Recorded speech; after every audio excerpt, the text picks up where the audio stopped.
Hello, and a very warm welcome back to what episode are we on now? Episode 5 of our TOGA cast. A little delve into all the different aspects, all different team members of the TOGA Motorsport family. We have already had a chat with Hayden, the owner. You'll have seen we've spoken with Arnold, the head coach, or sorry, the head steward. I've got coach in my head. Head steward, and now we're going to speak with Owen Cripps. Now, Owen has put a lot of blood, sweat and tears into the TOGA Discord and everything that goes on in the background. I've seen it for myself. I've seen the amount of work this guy puts into things, and it's very impressive. So he has multiple roles within TOGA. So this one might be a slightly longer one, and again, I'm going to split it down into bite-sized pieces for the listeners, so that you aren't trying to listen to an hour-long podcast. So, without further ado, I'm going to introduce you to Owen. Hello, Owen. Hello, good evening. Good evening. It's good to have you here. Thank you for the very little time you do have spare for giving it to us. Oh, always, no problem. Right, we'll go through the bog standard questions everyone gets asked. What's your name? It's Owen Mark Cripps. Mark spelt with a C, the French way. Oh, very nice. No, I haven't had anyone given a middle name before yet. That's good. That's good to see. See how thorough we are here at TOGA. What age are you? I am the ripe age of 36. Wow. So everyone, again, I am interviewing is younger than me. This is really starting to get depressing. What country or city do you live? Whatever you feel comfortable telling us about. So I live in England. Oxfordshire is the town where I'm based. Okay, and what's your occupation? I am a motor vehicle mechanic and service technician and MOT tester. Wow, so this guy knows everything about setups is basically what he's telling us tonight. If you need setups, Owen is going to be the guy. What kind of hobbies and interests have you got out with sim racing? It's pretty much anything to do with cars, mostly motor racing. It's what I've basically been brought up with from my grandmother, being really interested in Formula One, and it's just basically stuck. So that's how it's been. Yeah, nice. That's good. How long have you been sim racing, roughly? 2 years, just about. Really? Oh my god, I am multiply depressed now. Who or who and what inspired you to get into sim racing? It's a very long story on what happened. But I've always been interested in obviously motor racing and go-karting and so forth in real life, and I haven't been able to ever have the funding to be able to go into proper full go-karting and proper racing. So it's always been one of those things where you wish you could, but you can't. Yeah. And then there was an episode which pushed me into sim racing. It was again a very long story short. It was basically a grievance within a friendship group where I got singled out. And out of the friendship group, I no longer had any involvement with them, and basically I was alone. So I had nothing. It was only myself and my family, really, and that was it. Living at home with my parents. So being bored, depressed, fed up, COVID hitting in as well at the same time, so it all happens at once. I just started watching YouTube videos, as anybody did when they were stuck in COVID. And so happened to be I was getting really interested in Gran Turismo 7 at the time. Sorry, no, Gran Turismo Sport at the time. And watching Super GT. Just really engrossed in his videos and in what he did, his live streams. I looked forward to every Friday. So out of the very dark stage of depression that I was based in, it found something, whatever it was, you latched onto something which made you interested and made you feel like that you want to carry on rather than just completely getting rid of everything in your life. And latched onto it. And watching Super GT inspired myself to get into it, because I never knew at this point any of this equipment ever existed. I didn't know that you had load cells. I never knew you had direct drive wheels, belt-driven wheels, force feedback. I didn't even know what any of that was. So over 2 years ago, it was complete alien to me. I never knew anything. Wow. So that's what inspired me, is to give it a go. And that, I mean, that is a good thing, because sim racing can be a very lonely time, and even before you get into sim racing, it's exciting, but it can actually then be depressing as well, depending on how quick you are, or how you find a little corner of the internet where you can share your passions with. So it's good to hear that you found something that gave you a little maybe light at the end of the tunnel of horrible depression. Definitely. It's definitely, it was never easy, and No. of course, as you're aware, you're in the Discord channel with Engforce. Yep. When I picked it all up and I got my first equipment, I found it all online second hand. Excellent. For a decent price, and then I found an old friend of mine called Tim, who was sim racing as well. He used to work for a place called Race Hut, where it was all sim racing equipments and so forth.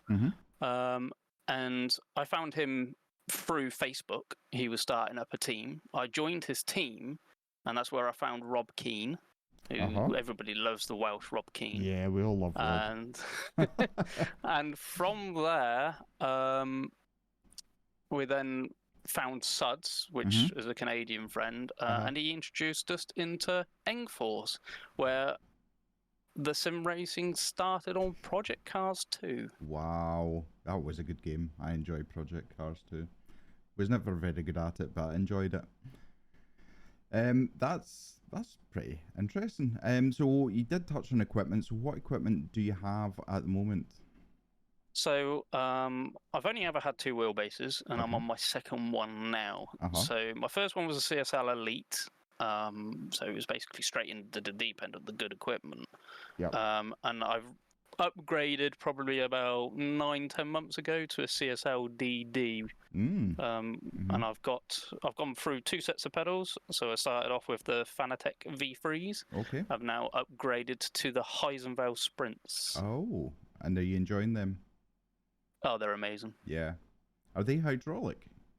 Or they are not hydraulic. But compared to the V3s, for me, that you can tell the difference. They're chalk and cheese. They're so much more sensitive, so it's very, very much input orientated from there. So you can feel the tiny movements compared to the V3s. It's either on or off sort of feel.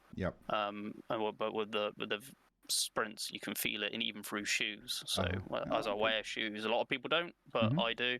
I like to have that feel of that I'm actually driving a car. I mean, I don't know anybody that drives a racing car barefoot, but there we are. And have you got a rig at all that you've got everything attached to?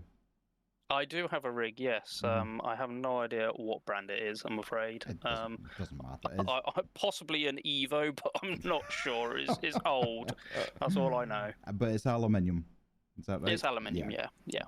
There we go. What is your favourite car in ACC? Oh, at this current moment in time, it has to be the Ferrari 296, and I know it gets slated a lot as the easiest car to drive. For me, anybody can drive it, but not everybody can drive it quickly, and that's the skill with that car. Is fine, you can drive it and get good lap times, but can you drive it and be consistent and be fast? Yep, absolutely. Have you got a favourite track on ACC? Two of my favourite tracks are Suzuka and, funny enough, Barcelona. 2 quite technical tracks then. Some people shy away from them because of the technical aspects of them at times. So that's I would expect you to enjoy the kind of tougher tracks. So how long roughly have you been part of the TOGA community? Well, that's a very good question. Not long is the answer, really. I believe probably at tops about 3 months. Wow. And I mean, I kind of touched on it in the intro, and we will go into more kind of role specific. But I mean, a lot of things have happened because of you, and yeah, that's impressive. An integral part of TOGA already, and you're only 3 months in. That's amazing. I feel like I've been in 3 years, and for listeners, I only joined TOGA because I was in the Engfords Discord with Owen, and Owen had invited me to come into TOGA, and eventually I did. So I must only be about a month and a half, if that. Something like that. Yeah. But yeah, it just feels. I mean, it's a natural family as far as I can feel and see, and it's just a nice, warming community. Everybody likes to make you feel welcome. So it's what we aim for. Yeah, that's it at the end of the day. Sim racing is sim racing, but if you don't have camaraderie or interests out with the ACC or whatever it is that you're racing, there's nothing really there. Then it's just a fact you're putting a sim on and then you're racing with someone and then that's it. There's nothing else. But there's conversations go on and varying degrees of different conversations. So that kind of moves us on nicely to what you're now. I normally ask the people what your role is, but I'm going to ask what your roles are because you have multiple roles.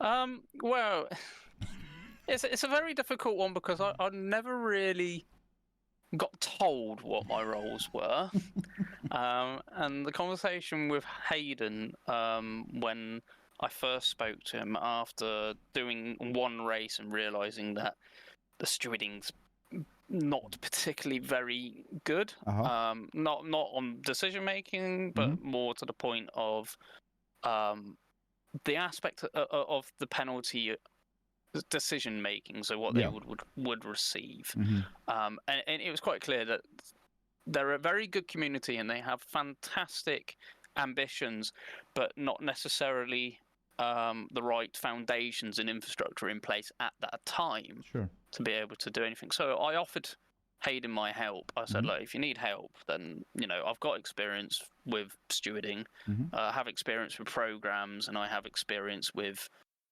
rules from various other communities that I've raced in. But also I used to be high up and head steward for JL Motorsports. Before they all changed over. So my experience was there, and I offered it to Hayden, and he lapped it up straight away, which was on a 2-week trial, as everybody is on a 2-week trial whenever they join in. But they never get told that their trial's over. They just sort of grow into their position, and then we're just like, well, we're never going to get rid of them, and they're happy to stay. So we don't even need to mention anything. So my roles are.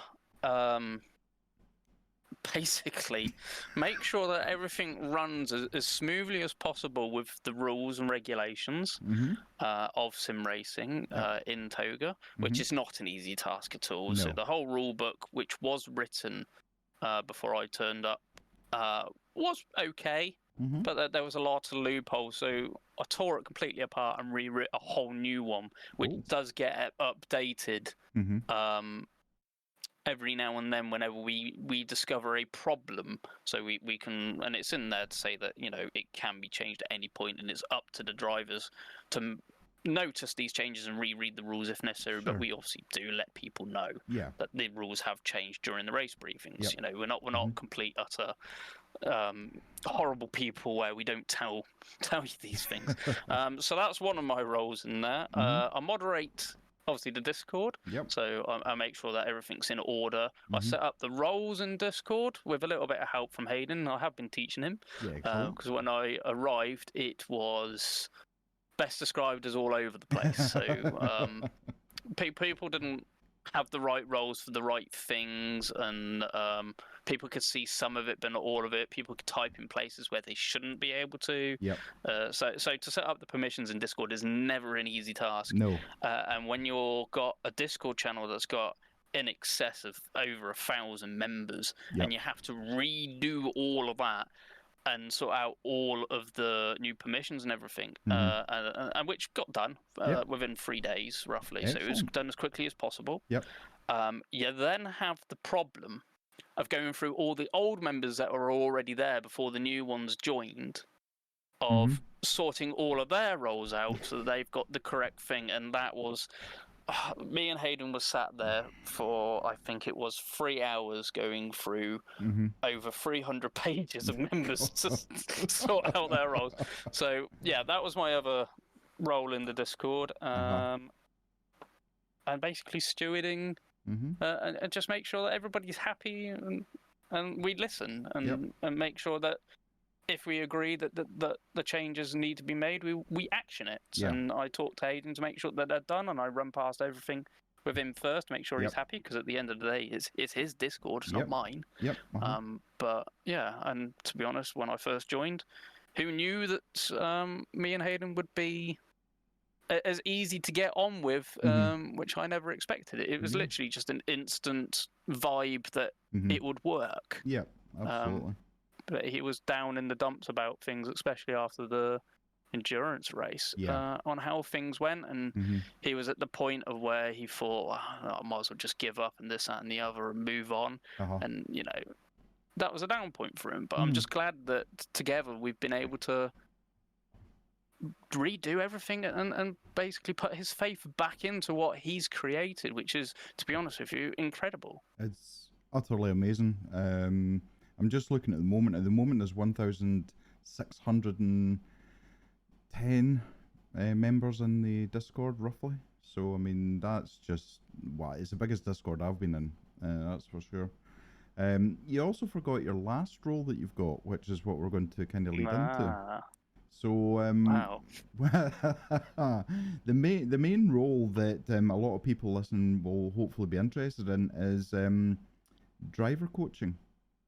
Yes, so in the spare time that I do have, which is not very much anyway, I do provide a free coaching session, because there's no guarantee, and this is the problem that I find with a lot of sim racing, is it's fantastic you're getting coaching, but a lot of them charge you for it. Yes. And a lot of people that get charged make little to no improvements. Or any improvements that they do make don't stick, because they revert back to old muscle memory. And that's the problem with it. So I can't guarantee that I'll be any good at coaching. I can't get any guarantee that I'll be able to make you faster. So because of that, it's completely free, and it's literally, as long as you got a spare hour, we'll do something together. And if you feel as if we've made an improvement and you want to know more, then you're more than welcome to have another hour rescheduled for another time. It's like with Daniel, who's in the Discord channel. We had an hour session, and literally the first hour was just about the setup and sorting it out for his driving style, which was actually quite easy, because I just gave him one of my ones, and he tried that, and it was instantly 0.2 faster. So you know, that was helpful. So that was our first one, is finding the setup that we're going to be using for the car. Absolutely. And then we got another hour scheduled for hopefully this Sunday to check his lines out and check out what he does differently to me. Because at this moment in the stage, I'm about 2-3 tenths faster than him. And if he can find those 2-3 tenths and copy and mimic my driving style, then, you know, it'll be quick. And the time in Pacific we're talking about is at Monza in the Ferrari 296, which is obviously my car. And the lap time we're aiming for him is a low 47. So that's quite an impressively good time. That is a very quick time. Very, very quick. So, moving on, what qualities do you think makes a good driving coach? Patience. That's the biggest one. Patience. You got to be patient with the person you're talking to. They may be from a completely different country. Their English may not be very good. I mean, my English isn't good anyway, and I'm English, so it's not useful. But yeah, you got to be patient. Then you got to try and work out what's going wrong. That's the hardest bit. Mhm. And it could be simple as somebody's running too much oversteer on their setup, so when they accelerate, the car overturns, so they got to come off a throttle Yep. to then go back on, and in doing that, you're losing speed out of the corner, which you don't want. So you got to spot these things. Absolutely. You got one tip that I've got for anybody that's listening, is turn up your tire volume. When you're on the throttle and you can hear those tires scrub and scream, then you've got to understand that that's too much, probably oversteer. They're meant to scrub, not a huge amount though. Not the entire corner and exit. So you can hear the problems. Absolutely. And it's basic things like that I mean, certainly I didn't know about that until I watched a YouTube video a while ago, and I'm like, oh, okay, that actually makes sense. So it's not always about the big things. It's sometimes the small things you don't think about that can actually be one of your big improvements. Definitely. How do you prepare for coaching? Do you go through any kind of routine? Do you watch? Obviously, the coaching we're talking about is for people within TOGA. We're not talking in general in the world. So if there's somebody that comes to you and you're like, I've raced against you in a race, do you do any kind of homework on them, or is there anything in particular, or do they actually send you things that they want to improve on? Anything like that?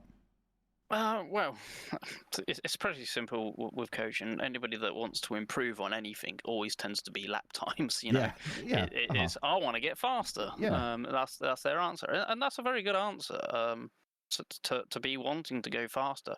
In my mind, for any sort of racing, it doesn't matter if it's sprint an hour or endurance, it's consistency. It's fine if you can go fast, but as soon as you shred those tires after going fast, then you got nothing. You got no grip to play with. So you need consistency to be able to not push that hard, but be able to take the car lap after lap after lap after lap, being within 2/10 of each other, for instance. And if you can achieve that, then that's what we call a great stint. To go through the process of what we do, or what I do, I like to try and just watch them go around the track, set a lap time, and I'll set a lap time as well. So whatever lap time I set is the aim. So benchmark. I wouldn't ask them, I wouldn't say, look, you're slow, this, and if you're doing this wrong. I'll go in the same car as them. I'll ask for the setup that they're using,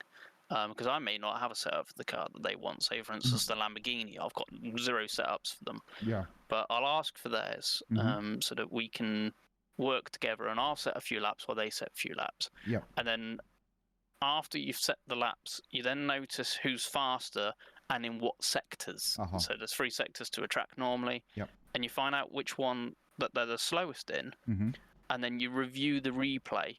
So 9 times out of 10, you will notice that their lines to the entry of a corner could be completely different to yours. And say, for instance, I'm on brakes, I don't know, say 10 meters earlier than they are, but I'm getting a much better turn in and a better exit, which then gives me all that extra speed and that extra 2/10 down that one straight. That could be the reason why I'm gaining those 2/10 and they're not, just because I'm braking 10 meters earlier. So it could be something that simple that could make all this difference to finding time. So I'm just kind of going through the questions that I'm thinking about at the moment, but there's kind of more are jumping in as we go. Do you think, obviously you've said that everybody wants to be faster, and that is a sim racing thing, but are there some people who want to work on their driving technique, or in comparison to people who just want to learn a track, how to go around one particular track quicker? Is there a balance or imbalance? Not as of yet as have I had anybody that wants to learn the track better. I think when you go for coaching, everybody sort of thinks that they know the track and know the layout, and we can go and use Spa as an example. Spa is a very, very difficult track to be quick on, and it's even more difficult to take the corners correctly and you got to do it in a flowing manner. So it's fine if you can brake later than somebody, but you're gonna be out of sync with the next 3-4 corners. Yep. So you have to understand where the turning points are and understand where the braking points are to be able to provide yourself, and choosing the right gears at the right time, when to go on throttle, off throttle, when to use off lift, oversteer, and so forth. Spa's one of those tracks where it's very, very, very difficult. But yeah, I haven't had anybody yet wanting to know the track better, but I always show how I take these corners and what I do, and how I achieve such cornering speeds compared to themselves. Yep. And so it's technically a twofold. They're learning how to go quicker, but they're also learning how to go quicker on that track that these are practicing on at the same time. Yeah. Do you think working in the automotive industry has helped your knowledge of setups, or did you learn that from somewhere else instead? I don't think being in automotive industry's helped, because obviously a road car is completely different to a race car, and it is completely different to a race car in a game. But it's just the interest and the hobbies that you have, and if you're interested in cars, you just do research, you just find out. There's God knows how many apps out there which help you. I know Ari, which is one of the developers, I believe, of ACC, has made a program to help with these sort of things. But if you just watch and listen, there's helpful videos out there on YouTube which explain what each bit does in the setup. Now, get an understeer and oversteer is the first step.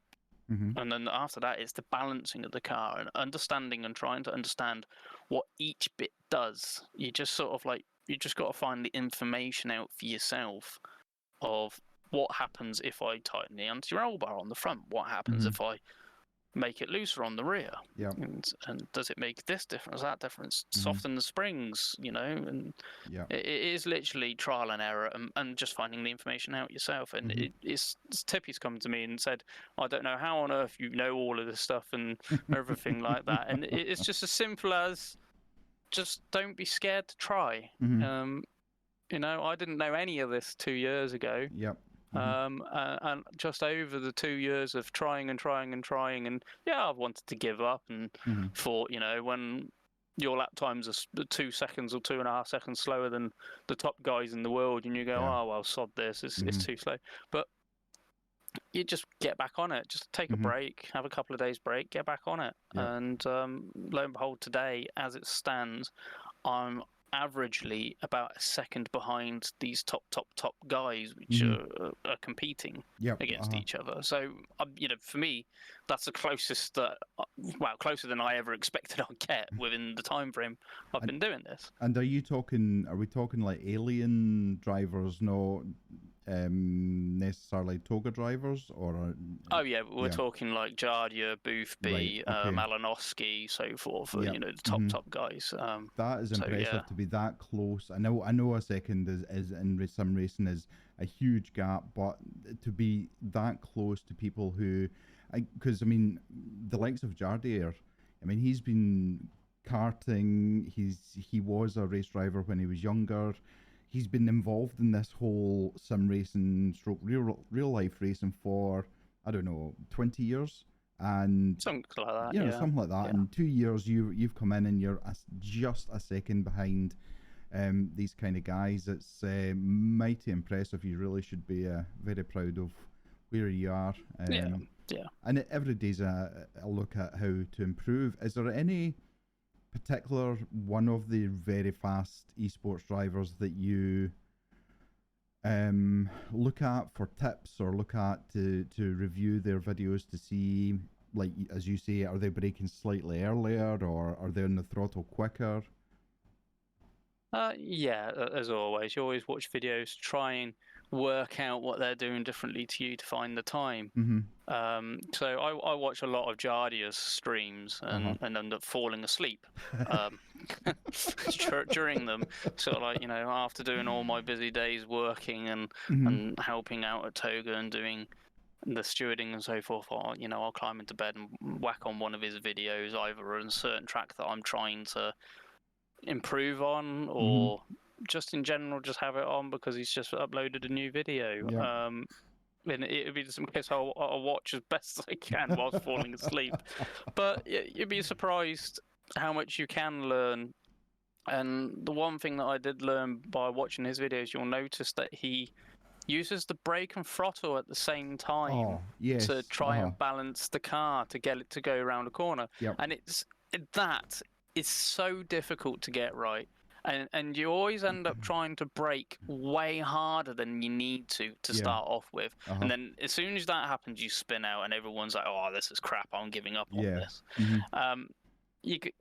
Just keep practicing it, because as soon as you get the correct level of just a little touch on the brake, you'd be surprised how much it makes the car turn. And it's all about carrying the speed into the corner. So if you manage to trail brake into a corner perfectly fine, and then you do a dab of the brakes because you're starting to understeer out, that little dab on the brakes will just change everything for you.